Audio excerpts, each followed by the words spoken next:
Assalamualaikum. Halo, selamat sore Thailand. Para pencari kerja di seluruh Indonesia. Jumpa lagi dengan saya, Tutus. Sore ini kita ngomongin career talk. Bincang ringan tentang karir. Nah, di masa pandemi ini kita kan tahu nih rasa ini. Kita sekarang masa pandemi udah 2 bulan, Indonesia terdampak ya. Lalu apa kabar dengan karir impian? Apa yang saat ini sedang kamu lakukan untuk meraihnya?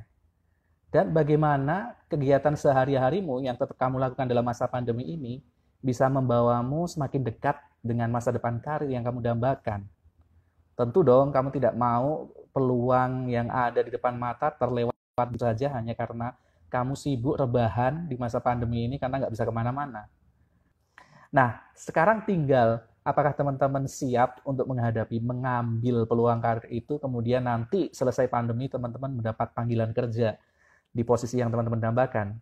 Atau teman-teman masih sibuk rebahan, meratapi nasib, aduh saya nggak bisa kemana-mana, saya terkendala dengan pandemi, peluang kerja nggak ada, atau mau seperti itu. Nanti saya akan ditemani oleh Kak Ria, yang bukan Enes ya, seorang psikolog handal yang sudah tenar kemana-mana, sudah melakukan pendampingan karir di mana-mana, dan Kak Ria ini juga sebelumnya sudah menjadi HR, menjadi psikolog, menjadi tim rekrutmen, dan training juga di sebuah perusahaan di Yogyakarta selama 4 tahun tuh. Nah, hari ini kita akan ngomongin karir persiapannya secara umum dulu tuh. Kemudian pekan depan kita akan ngomongin mengenai passion dan bagaimana kita bisa tahu passion saya tuh seperti apa sih. Kemudian kalau passion yang seperti itu saya cocoknya ngelamar di perusahaan yang seperti apa sehingga nanti pada saat melamar peluangnya akan lebih besar.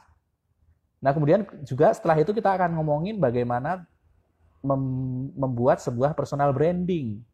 Bagaimana kita bisa membangun personal branding yang itu continue dan pada saat dikonfirmasi oleh HR atau tim rekrutmen itu confirm bahwa oh, seorang Tutus tuh orangnya kayak gini. Kemudian kita juga mau ngomongin juga tentang LGD yang dulu sudah ada Kulwap dan sudah ada Zoom sessionnya. Selamat sore Kak Ria. Sore Mas Tutus, sore teman-teman Tadi saya semuanya. cari orangnya nggak ada. Iya, lagi Gimana nyiapin kabarnya buka nih, Mas. ya, sore ini? Sehat, Alhamdulillah. Masih semangat dengan Semangat, program-programnya? jelas. Semangat lah demi SDM yang lebih baik, Mas. Oke, nah kali ini kita career talk ini Kak Ria ya. Kita udah ngobrol tadi ya, temanya apa nih. Jadi hari ini khusus mengenai persiapan karir secara umum ya. Yap, Nah, yap. kemudian Jadi pekan depan, ini ya, di Mas. hari Jumat juga kita akan ngomongin mengenai passion tuh. Kemudian pekan depan lagi, kalau misalnya ada waktu, kita akan masuk ke personal branding. Gitu ya Kak Ria?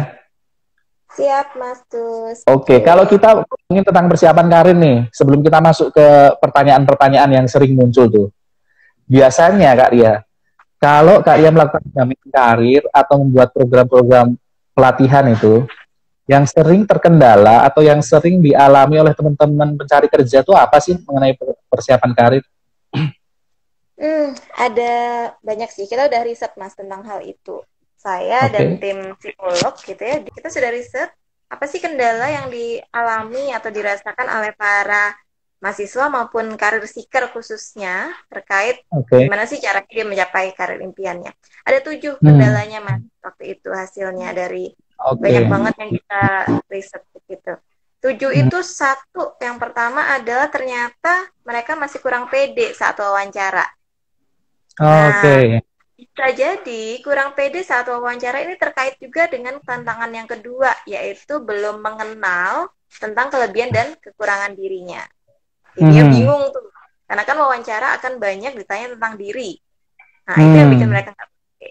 Dan yang ketiga, mereka juga bingung menentukan pekerjaan yang sesuai dengan passionnya. Ada rasa Hmm. khawatir ketika kerja nggak sesuai passion, terus nanti nggak betah, dan seterusnya begitu, Mas. Nah, terus Hmm. yang keempat, kendalanya ternyata ada juga loh yang masih banyak merasa nggak pede saat harus bicara di depan umum. Nah, itu juga jadi Oke. kendala. Yang kelima, merasa susah cari mentor atau konselor karir Hmm. atau pendamping karir. Yang keenam, masalahnya lagi adalah bingung cari info tentang dunia kerja. Padahal kan sekarang dunia teknologi, info tuh gampang banget dicari di mana-mana. Tapi mungkin Ya. khawatir info yang didapatkan tidak valid, bisa jadi ya. Kemudian yang kendala ketujuh, kesulitan membuat CV yang bisa menjual branding diri. Gitu sih Mas. Oke. Sama Jadi yang ternyata malah CV itu di terakhir ya.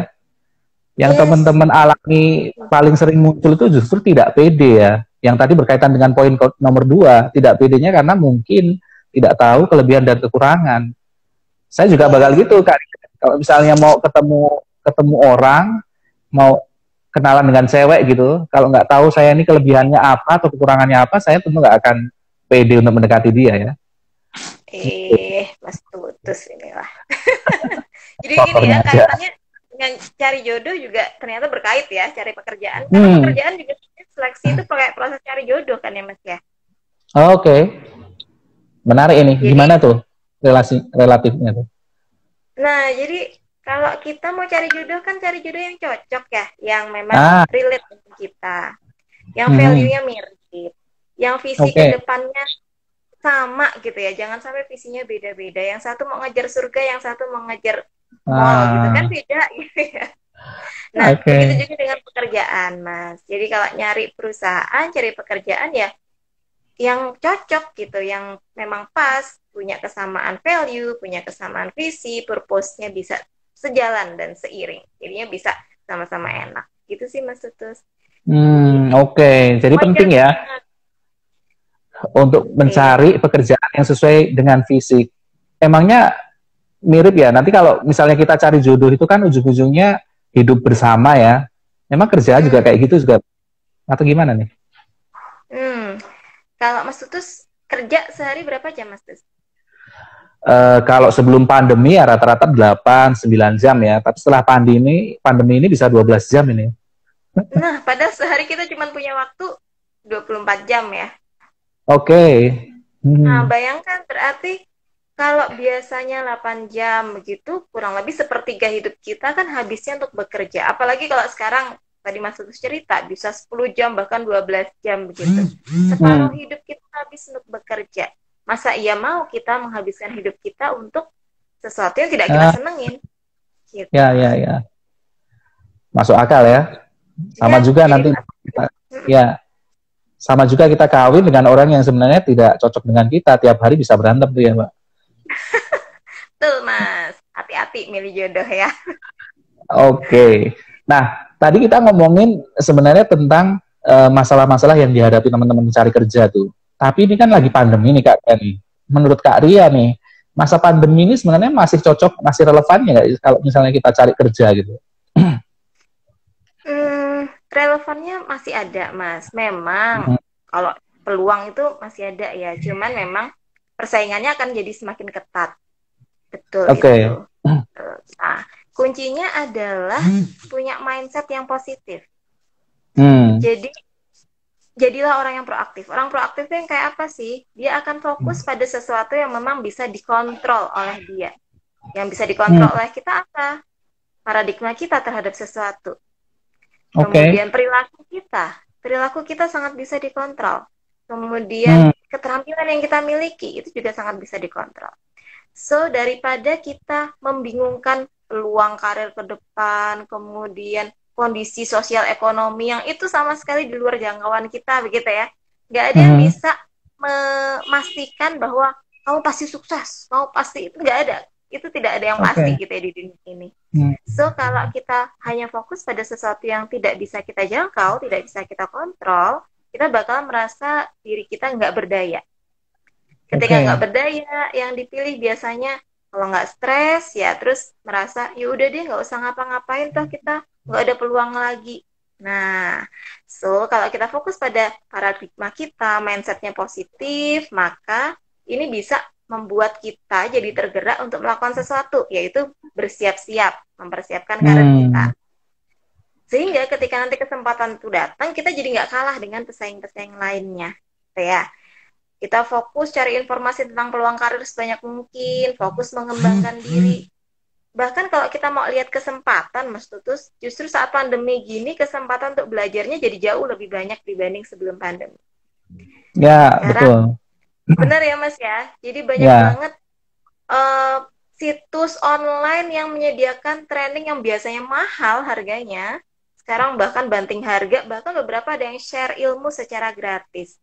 Ini kesempatan Ya. banget buat orang-orang yang positif itu tadi, Mas. Tapi ketika dia udah Hmm. keburu keburu apa ya, keburu bingung, keburu nggak mau melakukan apapun, akhirnya ya jadinya nggak ngapa-ngapain gitu, Mas. Jadi langkah pertama paradigmanya harus positif dulu sehingga bisa menggerakkan diri kita untuk mengembangkan diri, termasuk mencari informasi peluang kerja dan mulai fokus nih di persiapan seleksi online gitu, Mas. Oke. Jadi memang langkah awal adalah bagaimana kita mempersiapkan diri sendiri ya, terutama di mindset kita menjadi positif ya. Kemudian nanti Yes. mempersiapkan diri ke seleksi online. Kita simpan dulu kata kunci seleksi online nih. Oke, Nah, tadi Kak siap. Ria sebenarnya ngomong tuh, peluangnya memang banyak ya. Nah, tapi kan pencari kerjanya juga banyak itu Kak. Teman-teman lulusan yang juga sedang mencari kerja atau orang yang mau berpindah kerja itu juga banyak. Nah, kira-kira nih, kalau menurut Kak Ria sebagai orang yang pengalaman mendampingi teman-teman karir seeker ini, apa sih caranya biar kita itu bisa mampu bersaing dengan teman-teman yang lain tuh dalam cari kerja yang sekarang peluangnya masih ada tapi lebih terbatas. Yes, ya. Makanya butuh siap-siap itu tadi ya, Mas ya. Ya dari hasil riset itu kita mengembangkan sebuah modul, Mas. Kita juduli upgrading self value.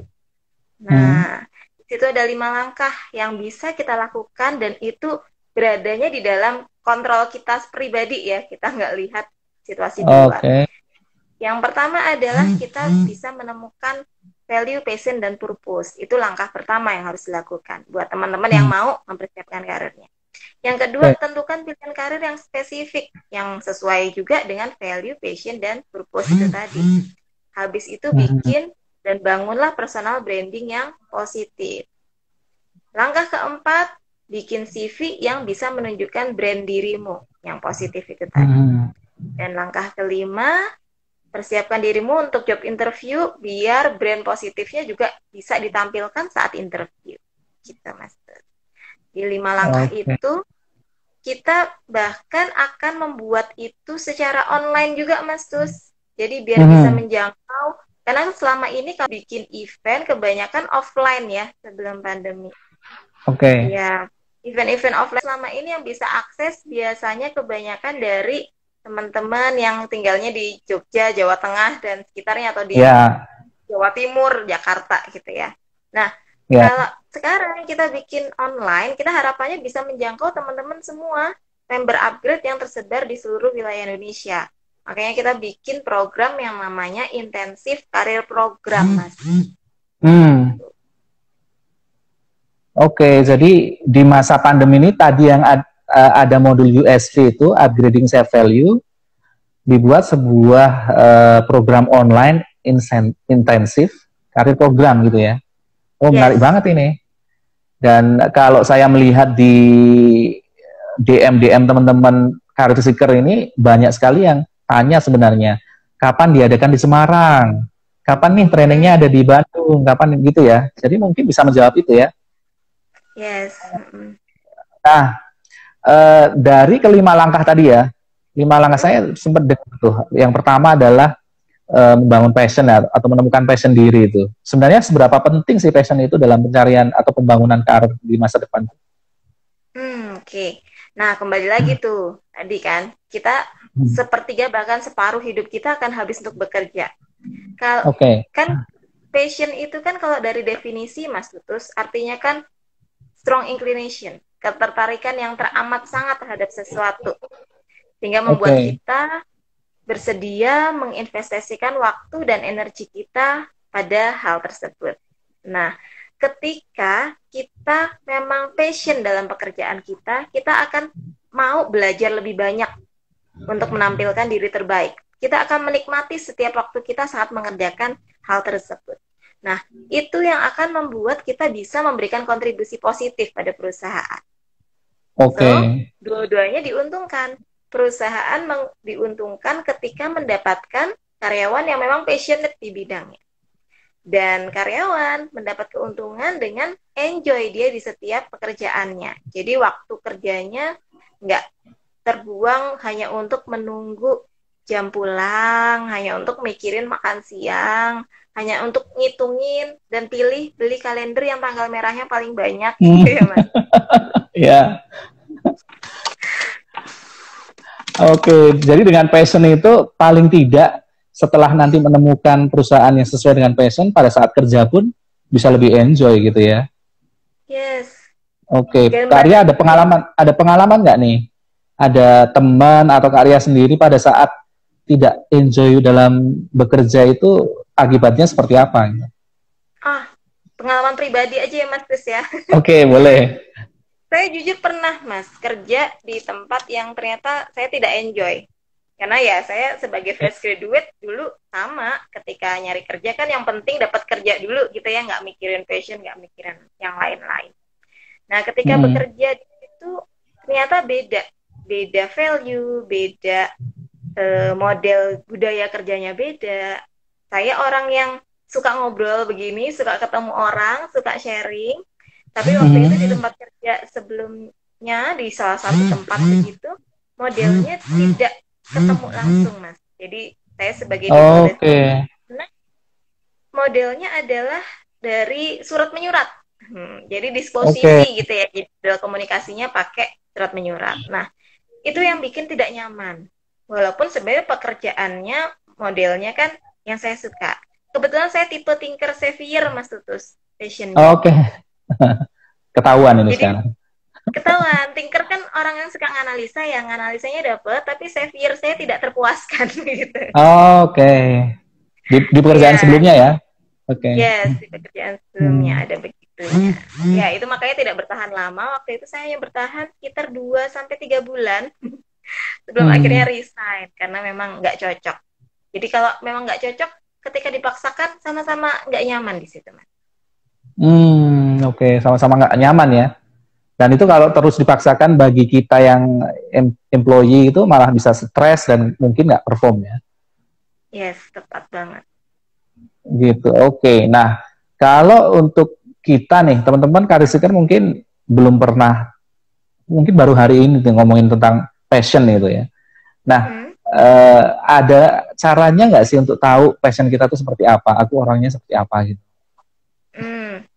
Ada Mas Tus, kalau teman-teman di sini mau nyobain gitu ya, ada 4 cara yang bisa dipraktekkan langsung nih.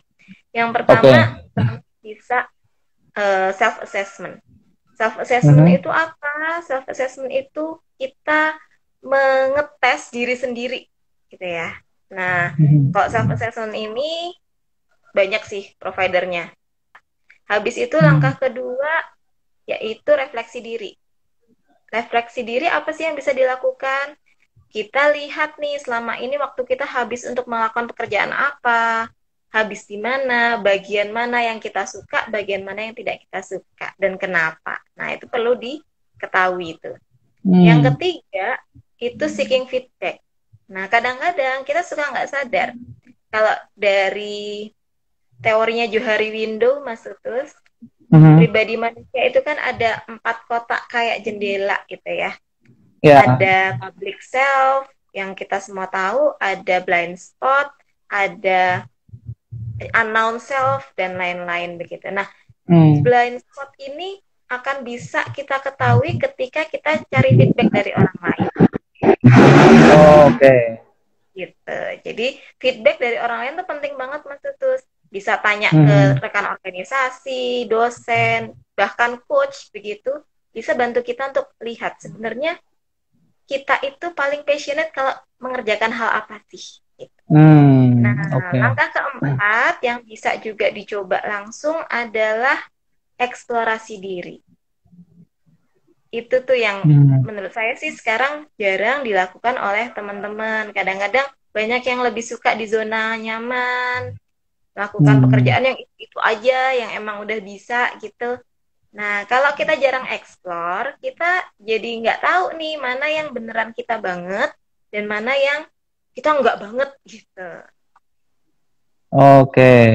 Nah, kalau asesmen diri itu kan kita pakai tool ya, pakai tool yang online maupun tertulis gitu. Kemudian tadi seeking feedback, kita nanya ke orang tuh, ke keluarga, ke teman dekat, atau ke teman organisasi. Bagaimana sih kita ini? Aku nih orangnya gimana sih? Gitu ya.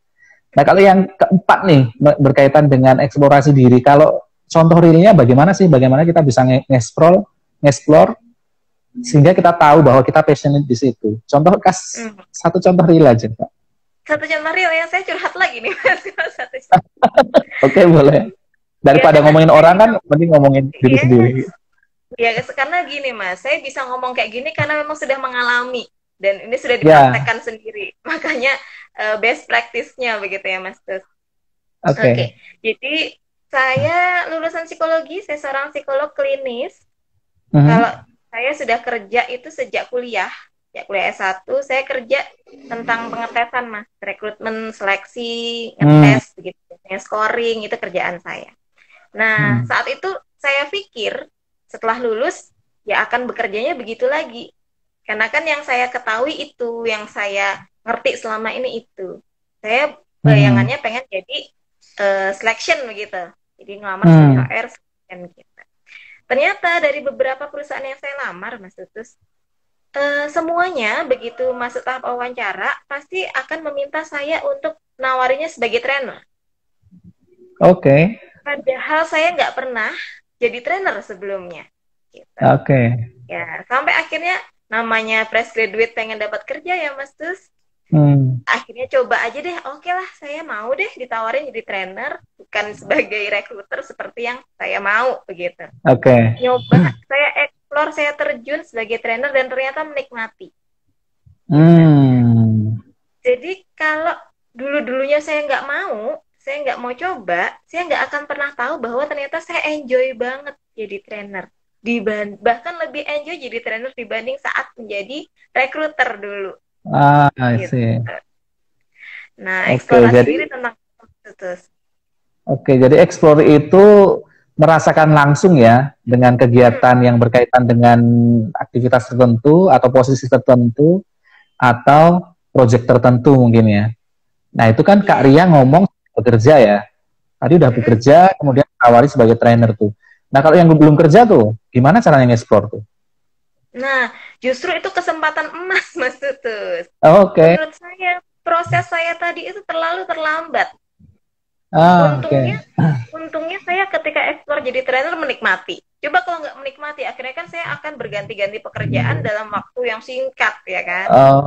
Iya. Bukan hal yang positif ya untuk seorang karyawan lompat-lompat dalam waktu singkat berganti pekerjaan. Nanti dibilang kutu loncat lagi. So, akan bagus kalau ini dimulai sejak awal, sejak mahasiswa, bahkan kalau memang sekarang udah terlanjur Mbak, udah terlanjur lulus, ya udah sekarang ekspor dari sekarang sebelum kerja gitu. Jadi coba aja berbagai kegiatan, ikuti organisasi, nyoba hal baru, jangan batasi diri kita terhadap hal-hal yang kotak saja, itu aja kayak gitu Mas. Bahkan oke aja kalau misalnya hal yang kita ekspor bisa jadi di luar jurusan kita. Apa salahnya? Namanya juga eksplorasi kita.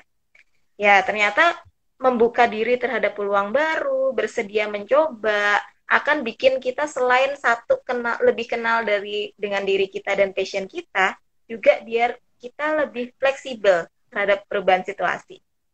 Dan nyatanya kondisi adaptif dan fleksibel itu yang justru sekarang lagi dicari banget sama perusahaan. Ya. Adaptif dan fleksibel ya. Oke, nah itu kan denger kan teman-teman Career Seeker ya. Jadi masa-masa kayak gini teman-teman masih belum dapat kerja, harusnya malah kesempatan untuk eksplorasi diri itu biar lebih mengenal passion ya. Kalau misalnya nggak ada kegiatan organisasi atau project ya itu di ujung-ujung gang itu biasanya ada kerjaan jagain ini ya orang masuk keluar masuk dari.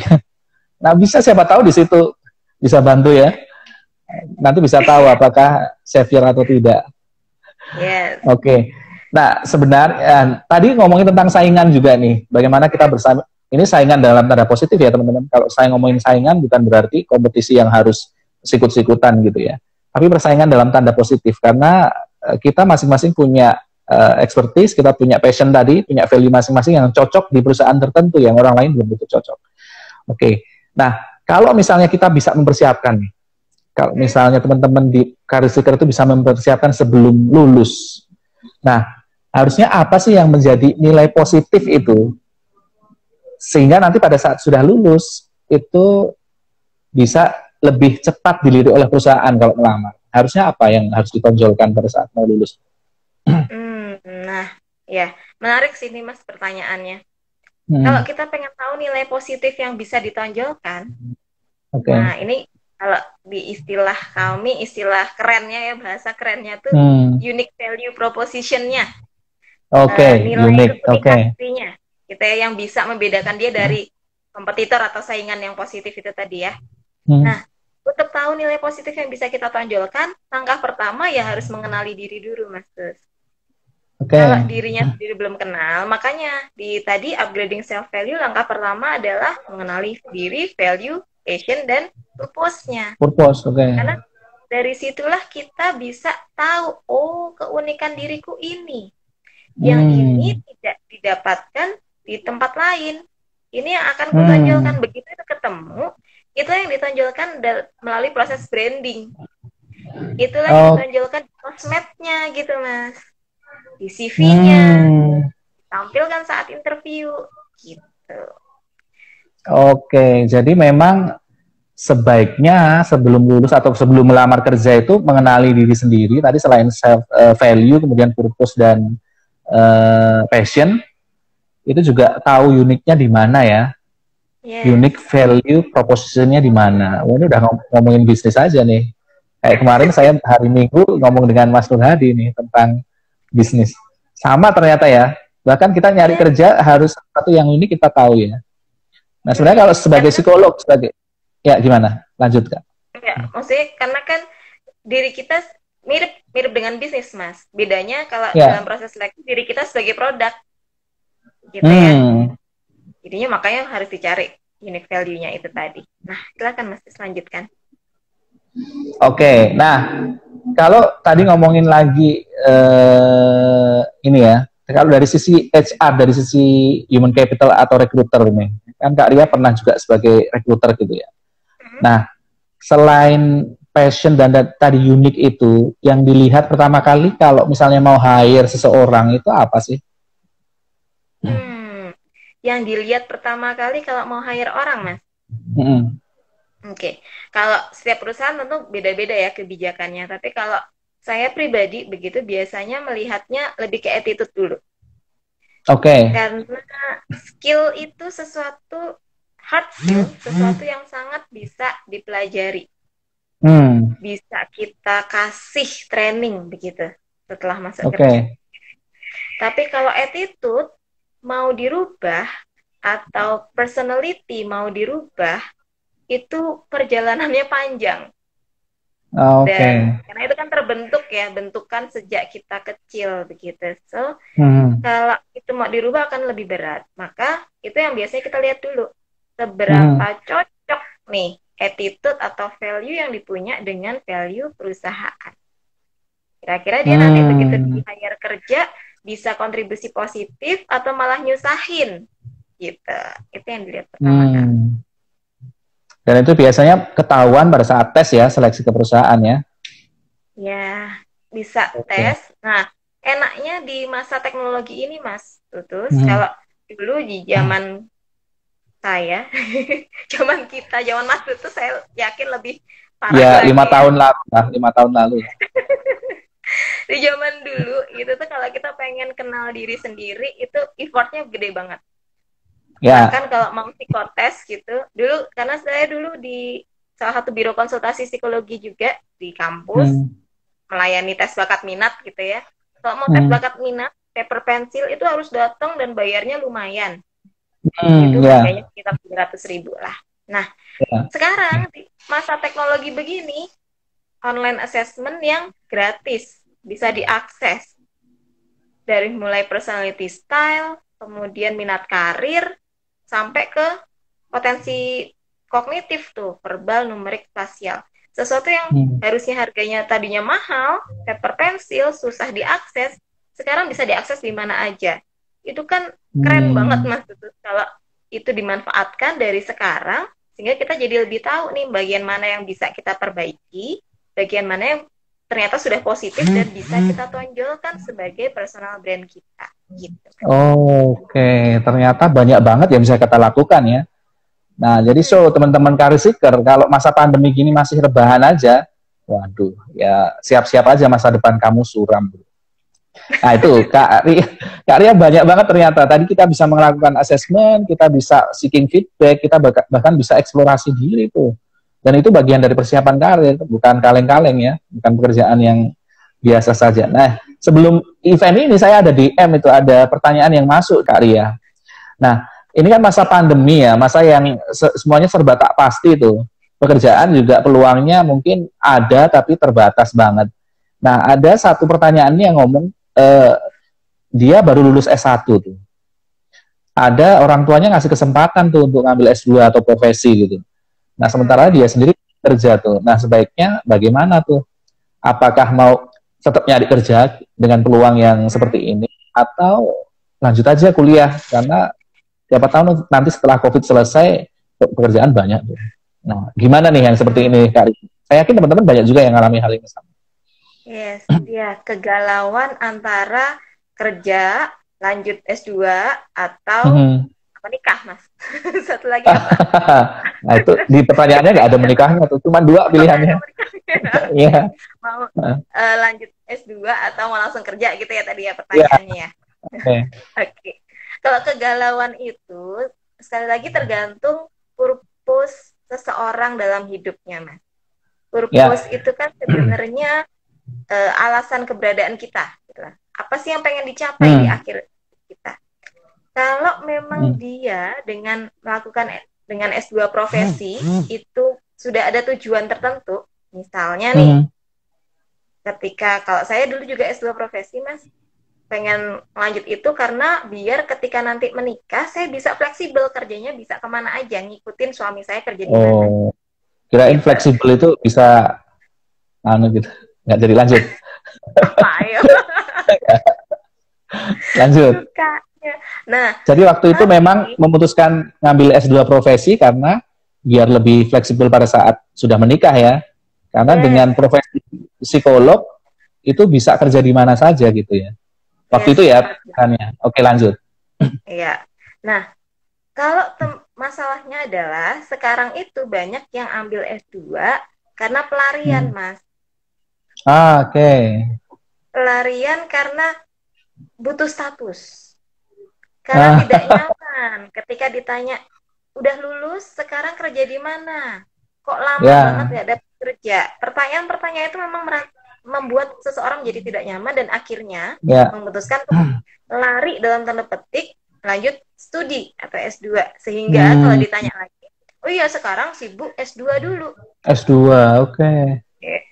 Jadi jangan sampai S2 ini jadi pelarian. So, buat teman-teman yang masih galau, antara lulus mau langsung kerja atau S2 dulu, coba deh sekarang kita belajar untuk membuat keputusan secara rasional.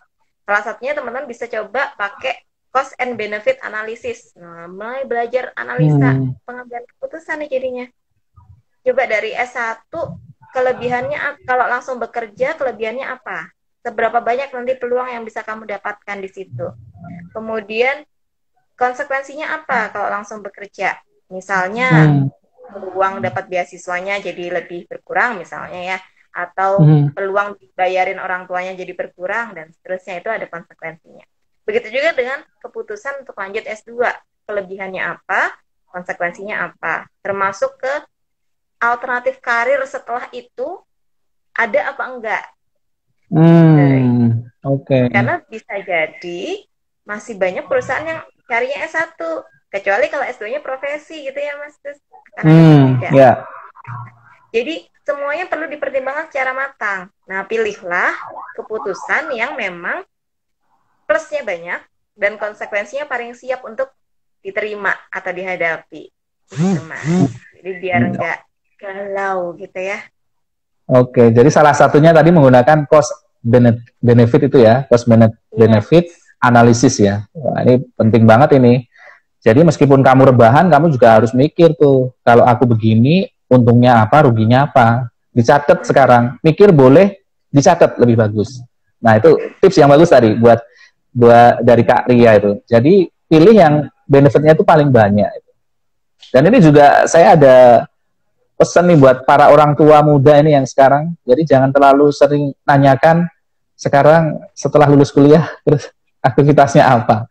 Itu salah satu pertanyaan yang biasanya malah mendorong kontraproduktif itu. Oke, menarik banget itu tadi. Oke, ada yang mau disampaikan? Untungnya sekarang lebarannya ini Mas, lebarannya nggak ketemu langsung ya. Jadi agak aman. Pertanyaan-pertanyaan seperti itu. Gak ada pertanyaan membunuh ya. Kamu kawinnya kapan? Kapan? Pertanyaan ini menarik banget ini. Jadi ternyata banyak banget teman-teman yang bisa lakukan tuh asesmen, eksplorasi diri, cari feedback, sosialisasi. Kalau nggak bisa ketemu langsung bisa push up call atau banyak sekarang alat komunikasi yang bisa teman-teman gunakan tuh. Nah, ngomong tentang peluang karir juga nih Kak Ria. Banyak juga teman-teman kita di Jogja ya. Di Jogja tuh orangnya rata-rata ya nerimo, kemudian rendah hati, kalau ngomong pun menunduk gitu ya. Nah, dari Kak Ria nih, apa tips atau trik bagaimana kita bisa meningkatkan kepercayaan diri nih, sehingga pada saat ngelamar, tadi kan udah tahu, passionnya saya kayak gini, purposeku kayak gini, valueku dengan perusahaan itu cocok tuh. Tapi mau ngelamar tuh kadang kita nggak pede tuh. Waduh, nanti gimana kalau di sana, gimana kalau kita ketemu orang-orang asing, kalau kita ketemu orang baru. Nah, apa nih tipsnya nih biar kita bisa lebih pede dalam pada saat kita mau mencari kerja ataupun nanti di pekerjaan yang lebih lanjut lagi. Oke. Ya, kadang kita tuh nggak pede karena kita sibuk memikirkan pendapat orang lain, Mas. Nah, oke. Jadi takutnya, wah nanti kalau saya ngomong gini dibilang sombong. Kalau saya ngomong gini dibilang angkuh, pamer, dan seterusnya. Nah, sehingga mereka walaupun sudah banyak hal yang dilakukan saat kuliah, begitu, di interview kadang-kadang mereka nggak merasa itu spesial. Mereka bahkan tidak menyebutkan itu, karena merasa ya biasa aja, gitu. Nah, itu yang sebenarnya perlu diatasi. Jangan terlalu kita peduli terhadap pendapat orang lain banget. Dalam hal yang begini ya. Nah, jadi satu, bikin dah daftar pencapaian kita apa aja nih selama ini. Nah, ketika kita lihat kembali daftar pencapaian itu yang bikin kita merasa spesial. Bahwa tidak semua orang loh punya daftar pencapaian ini. Orang lain bisa jadi punya pencapaian yang lain, tetapi beda bidang. Jadi setiap orang tuh kan unik ya, punya bakatnya masing-masing, punya kelebihannya masing-masing. Kalau ada yang pernah misalnya menjadi ketua organisasi, nah, yang fokusnya, yang perlu teman-teman cari adalah selama jadi ketua organisasi itu, hal positif apa yang sudah dilakukan bagi organisasi yang tidak dilakukan oleh ketua-ketua yang lainnya. Nah, itu yang sebenarnya unique value proposition, yang ketika kita kenali sebenarnya dari diri kita, itu bisa bikin kita lebih pede. Jadi yakin gitu loh bahwa, oh saya memang pantas ke situ. Oke, itu ya. Jadi dari pengalaman kita catat lagi, kemudian mana yang bisa membuat kita lebih yakin. Berarti tentunya dikaitkan dengan posisi lowongan yang mau kita lamar gitu ya? Iya, tepat banget, Mas. Oke, nah bagaimana nih? Saya punya kawan tuh, sejak zaman SMA dulu, kemudian kuliah, ini orangnya apa ya? Kuliah, berangkat, kemudian pulang, balik ke kos gitu loh. Jarang sekali ikut kegiatan di organisasi, tapi nilainya A plus, bahkan kalau ada double A itu double A. Kalau ada IPK 5,5, dia mungkin salah satunya nih kandidatnya. Nah, gimana dengan teman-teman yang seperti ini nih, yang mungkin waktunya tidak banyak untuk kegiatan organisasi waktu dulu di kuliah? Apa nih yang bisa bikin PD itu? Oke. Ya, kalau gitu kan berarti kelebihan dia di bidang akademik, Mas.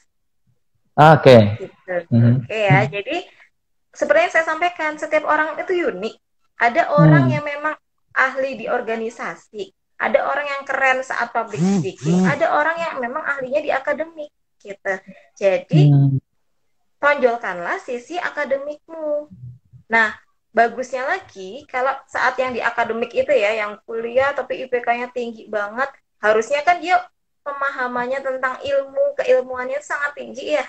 Nah, itu akan Ya. jauh lebih bagus kalau dia manfaatkan juga waktu luangnya misalnya untuk melakukan riset, ikut proyek Hmm. dosen, atau jadi asisten dosen. Itu akan membuat satu, sisi akademisinya akan lebih menonjol. Yang kedua, kemampuan untuk relasi sosialnya juga akan tampak gitu. Hmm. Karena kan kalau kita hire orang itu kan tidak hanya IPK tinggi yang kita lihat, tapi juga kemampuan dia dalam bekerja dalam tim, penyelesaian masalah, adaptasi dan lain-lain gitu, Mas. Jadi pastikan Ya. adalah gitu ya aktivitas yang tetap produktif yang membuat dia bisa menunjukkan sisi relasi sosialnya kita.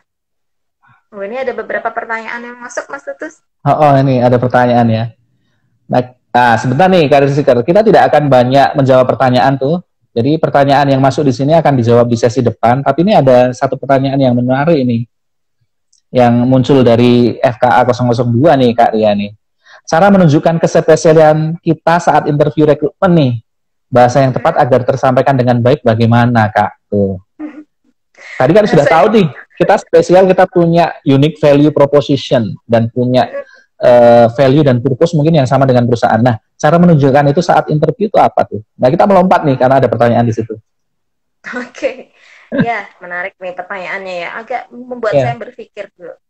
ya, Agak bahasa yang tepat, kok bahasa yang tepat ya bahasa yang bisa dipahami semua orang ya.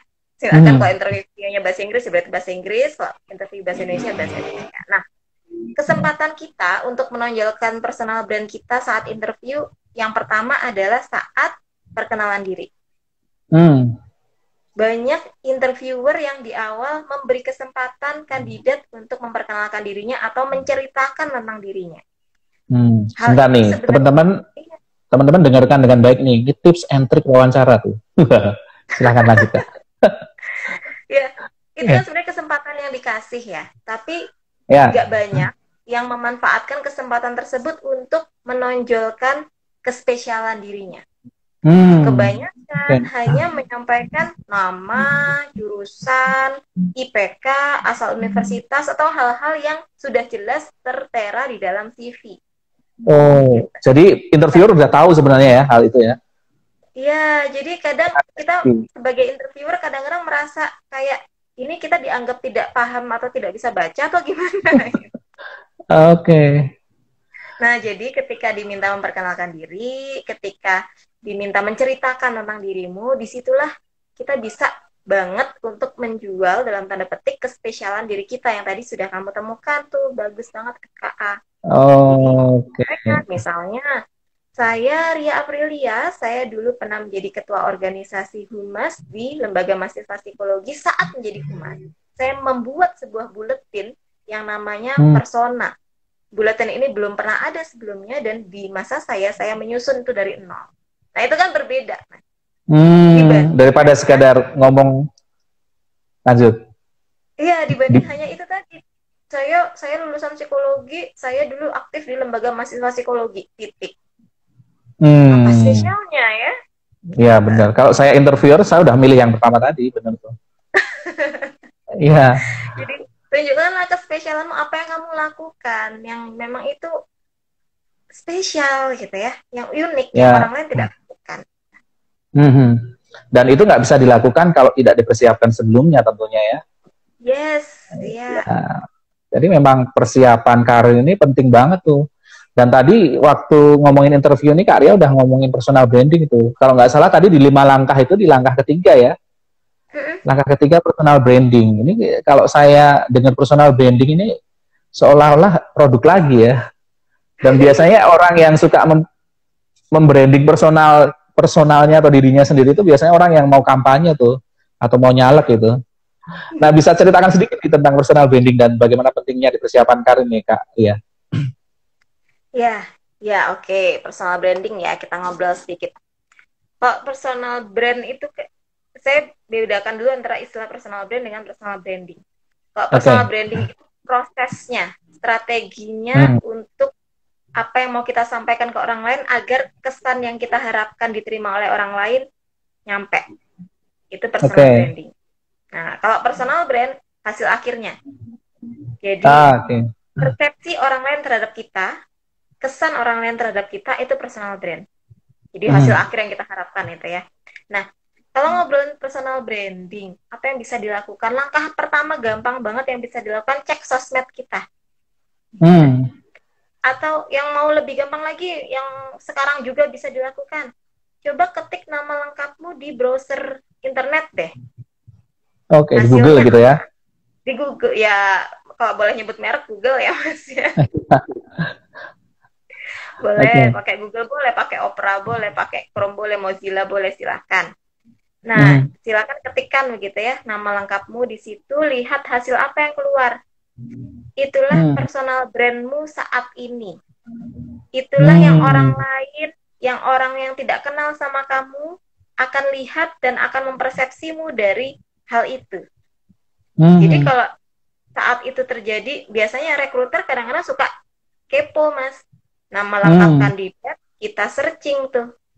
Kita lihat Hmm. gambar-gambarnya terutama ya. Nah, kalau ada gambar-gambar alay di situ, ya menurut teman-teman, kira-kira persepsi apa nih yang bakal muncul ya? Gitu ya. Atau video ngeprank biasanya ya Mas yang keluar Ah, oke. ada Yang video. inginnya bercanda tapi tidak patut gitu ya. Yes, jadi ke Indomaret atau ke pusat perbelanjaan terus ngerempet-ngerempet Indomie gitu ya. Nah, Hmm. kira-kira persepsi apa yang orang lain akan peroleh tentang dirimu ketika melihat video itu atau ketika melihat foto alaymu itu? Nah, itulah personal Hmm. brand gitu. Jadi kalau mau personal brandnya positif, lakukanlah hal yang positif. Dan itu Hmm. Oke. perlu juga nih kita upload atau kita tunjukkan. Jadi kalau mau nunjukkan ya tunjukkan sesuatu yang produktif dan positif. Oke, dan seberapa penting itu sebenarnya? Seberapa sering rekruter itu ngecek di personal branding di sosial media atau website tuh? Hmm, tergantung dari seberapa banyak kandidatnya. Kalau di Oke. proses psikotes jelas kita enggak ya, karena kan itu Hmm. banyak banget biasanya ratusan atau ribuan bahkan. Tapi kalau saat interview biasanya kita akan menyediakan waktu untuk itu. Karena kalau interview kan Hmm. biasanya paling kita sekitar 10 sampai 15 orang lah dalam satu hari. Itu jumlah yang tidak terlalu banyak dan itu bisa banget untuk kita lakukan. Nah, itu bahkan kalau memungkinkan pengennya sih kita lihat aja dari kesehariannya di sosmed karena itu menggambarkan banget cermin dirinya banget. Bisa Hmm. jadi Betul. bisa lebih valid daripada saat ketemu tatap muka di interview karena itu bisa jadi faking ya ketika tatap muka di Ya. interview. Tapi ketika Hmm. sosmed itu kan dia mengekspresikan dirinya secara bebas. Jadi kita bisa lihat aslinya. Oh, oke, siap. Ini saya lihat kawan-kawan karir seeker itu udah pada mulai ngapusin di feed-feed yang jelek nih di Instagram. Jadi ternyata penting banget jejak digital teman-teman tuh di manage. Tadi kalau dari Kak Ria bahwa kadang-kadang rekruter juga ngecek di sosial media tuh, kamu sehariannya posting apa tuh. Jadi penting banget di manage. Itu bagian dari personal branding ya Kak Ria ya. Yes. Yang nanti mungkin menentukan masa depan karirmu tuh. Nah teman-teman yang mau tanya silahkan nanti di DM aja ya. Kita akan bahas di pertemuan Jumat mendatang tuh. Karena hari ini kita tidak ngomongin pertanyaan tuh. Nah sekarang terakhir nih Kak Ria, karena waktu kita hanya 1 jam sampai setengah setengah lima ya.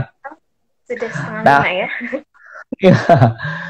nah tadi kalau berkaitan kita sudah ngomongin passion, kemudian value, kemudian seeking feedback segala macam, explore, kemudian personal branding tuh. Nah, bagaimana caranya kita memuatkan itu semua dalam sebuah CV dan cover letter yang menarik itu yang tadi langkah kelima itu atau permasalahan yang ketujuh dirasakan tadi. Nah, berat ini Mas ya. Iya, kembali ke karena kita kan bicaranya karir masa pandemi ya Mas ya. Ya. CV-nya maka akan banyak fokus ke CV online satu. CV Ya. online itu kelebihannya adalah dia bisa kita kasih selengkap-lengkapnya. Kenapa bisa kasih selengkap-lengkapnya? Karena nanti perusahaan bisa sortir sesuai dengan kebutuhannya masing-masing. Beda dengan Oke. CV offline. Kalau CV offline kan perusahaan harus baca, harus kemudian mengsortir lagi, menginput, kemudian disortir lagi, begitu ya sesuai kebutuhan. Jadi jaraknya jauh lebih sulit dan prosesnya panjang. Sehingga ketika CV offline terlalu banyak, terlalu lebih dari 2 halaman, itu akan berat untuk perusahaan lihat satu persatu. Nah, kalau Dan CV biasanya online kan, dilewati ya.